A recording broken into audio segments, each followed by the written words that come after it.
Құрметті ардагерлер, қадірменді әріптестер. Биыл Қазақстан Республикасы ішкі істер органдарына 30 жыл. Бұл баршамызға ортақ мереке. Қазақстан полициясының даму жолы еліміздің тәуелсіздігімен біте қайнасып келеді. 1992 жылы 23 маусымда алғашқы рет ішкі істер органдары туралы заң қабылданды. Бұл тәртіп сақшысының мақсат міндеттерін айқындайтын бірінші құқықтық акті. Осыған орай президент жарлығымен 23 маусым Қазақстан полициясы күні деп ресми түрде бекітілді. 30 жыл ішінде қызметтік міндеттің орындау кезінде көптеген қызметкерлер ерлік көрсетіп, өкінішке орай бірқатар қаза тапты. Олардың есімі жүрегімізде мәңгі сақталады.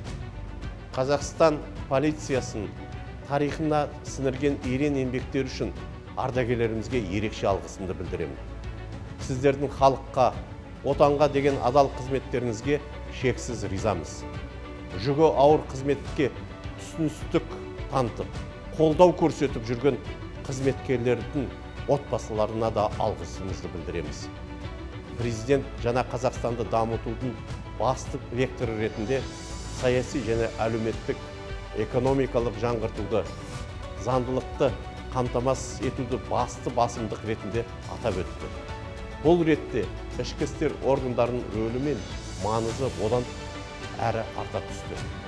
Полиция қызметкерлері азаматтарға қиын уақытта көмекке келіп, қоғам тыныштығын қамтамасыз ететін билік өкілі.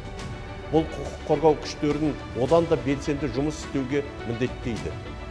Алдағы уақытта сіздер азаматтардың тыныштығы мен қауіпсіздігін қамтамасыз етіп, қызметтік парызды адал атқарады деп сенемін. Баршаңызға зор денсаулық, отбасыларыңызға амандық және отанымыз Қазақстан Республикасының игілігі жолындағы қызметтеріңізге табыс тілеймін.